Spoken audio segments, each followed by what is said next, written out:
Next on Worcester News tonight, the latest on a body found in Worcester. Investigators on scene more than 24 hours after the discovery. Plus, how the government shutdown is affecting central Massachusetts breweries and how they can move forward with business.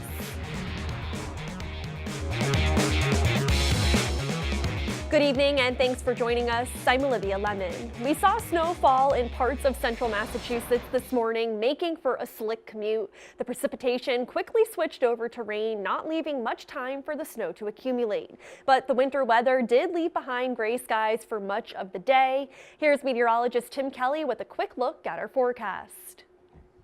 Yeah, a little bit of snow last night. So many things going on. The snow from last night long gone. Look what's upstream. Thunderstorms. We have a front that's kind of strung out here. Low pressure all the way back into Canada. Very cold in Canada. Warm air in Pennsylvania. Severe thunderstorms. At one point today, there was actually a tornado warning north of Pittsburgh. These thunderstorms, non-severe, may hold together overnight tonight. A middle of the night, in the middle of January, thunderstorm is in the forecast tonight. A little bit of icing going on in a few spots. Most of us are just above freezing now. So fog and drizzle this evening. Here's the line of rain and thunder snow possible between 3 and 4 o'clock. It all happens so fast. May wake you up in the morning, could have some gusty wind. It should leave just kind of wet roads in the morning. It's going to snow all day to our north. It's not that far away, but I think we get off on the drier side with mixed showers and breaks of sun tomorrow, and then sunshine, but much colder. We'll have more details on this and the extended in a few minutes. All right, thank you, Tim.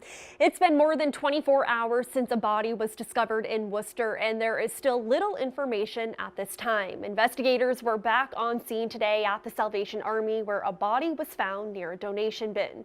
Our Rosalind Flaherty joins us live now with the latest. Rosalind. Olivia, investigators have left the scene. As of this afternoon, police say an autopsy was still being performed on the victim. Investigators back on scene where a body was found near a Salvation Army donation bin on Cambridge Street. You don't have it very often, that's for sure. Police are not confirming how the victim died or the identity. They do say they are processing the scene as if it were a homicide. The chief medical examiner is conducting the autopsy and detectives are collecting evidence. Scary. This is Worcester.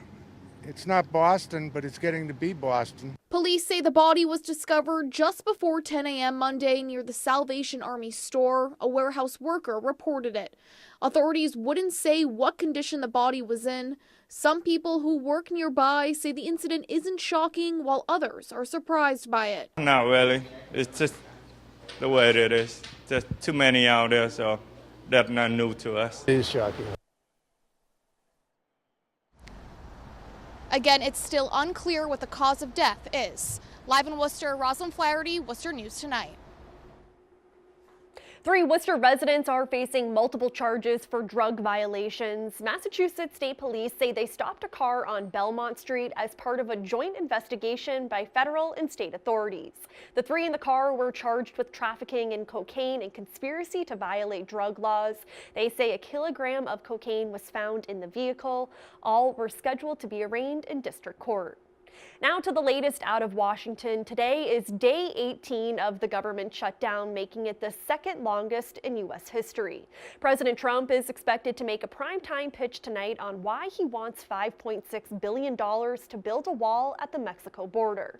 The president has threatened to declare a national emergency to get the money if Congress won't approve it. Vice President Mike Pence weighed in earlier today on what he expects the president to discuss tonight. What I expect the president will do tonight is explain to the American people that we have a humanitarian and security crisis at our southern border. 60,000 people are now attempting to come into our country illegally every month. That's more than 2,000 a day. And President Trump insists most federal employees and the public are with him on this. Again, he'll speak to the public tonight and visit the border on Thursday. Here in central Massachusetts, local businesses are also feeling the impact from the partial shutdown. It's not impacting employee pay, but it may soon be affecting their distribution. Our Brittany Schaefer spoke to local breweries impacted and has the latest. Brittany? Olivia, a government agency approves all labels for new beer, wine, and spirits. Therefore, breweries can't distribute any new product until the government shutdown is over. And with no end in sight, local breweries say it's a concern. The partial government shutdown has hit day 18. In central Massachusetts, growing craft beer industry are among those impacted. It's affecting craft beer for sure, because there's plenty of breweries that put out new beers every week and they rely on getting that stuff registered. The Alcohol and Tobacco Tax and Trade Bureau, or TTB, is not reviewing any new submission during the shutdown. They are responsible for approving labels and licenses for any new beer, wine, or alcohol. It will affect us, there's no doubt, because we have deadlines and product that is coming in the door that we are scheduling to put out, and if it's not turned around within a certain time, we have to be put on hold. It will affect logistically some of the things that we do. Say we were putting out a new beer relatively soon.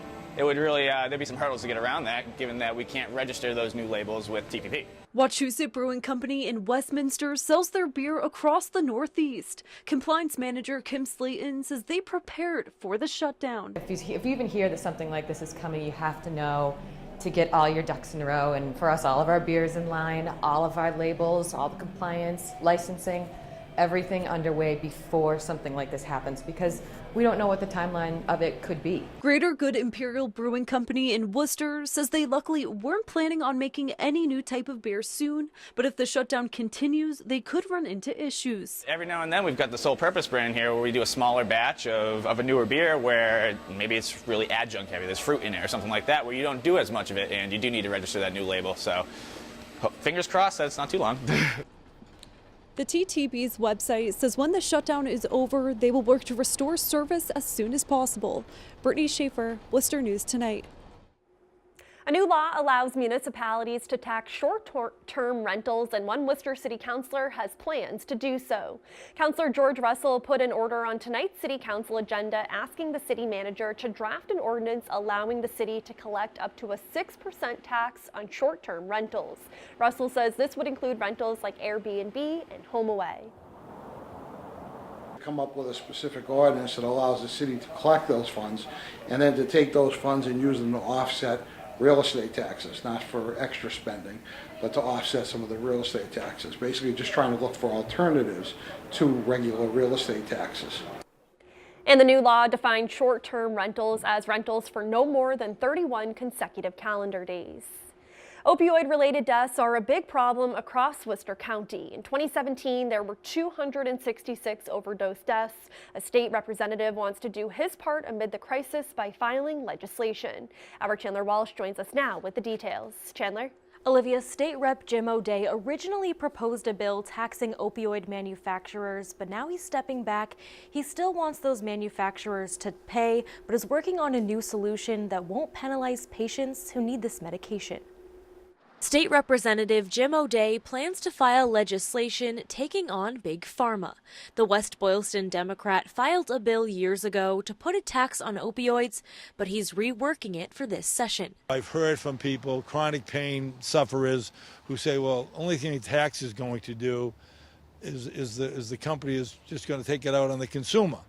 And so as I give that some thought, I think they're right. O'Day's goal is to negatively impact opioid manufacturers. He says any money collected would be used for prevention and treatment. Once they learned that they were producing a substance that was highly addictive, they should have went back to the drawing board. Savita Health in Worcester offers an integrated treatment program for people with opiate dependence. They say it's not so easy to place blame in one place. The pharmaceutical companies were pushing OxyContin, and the physicians were telling people, oh, you can't get dependent on this. And then there's the patients. Pretty much most of the patients I've worked with have said to me when they had been prescribed pills, they said, I knew what to say to get what I wanted. Medical Director Susan Carey says the way to battle the epidemic is through medication, counseling, safe housing, and cracking down on dealers. She says the crisis is far from over. There's still a lot of stigma. People think of it as a character defect instead of a brain-based problem. O'Day says though he's not sure what his bill will be yet, he wants drug manufacturing companies to be a part of the solution. I think they have a much bigger responsibility in this piece than they've been willing to take on. Now, bill filing goes until January 18th. O'Day says he aims to have the framework of his bill by then and will continue filling in the pieces. Chandler Walsh, Worcester News Tonight.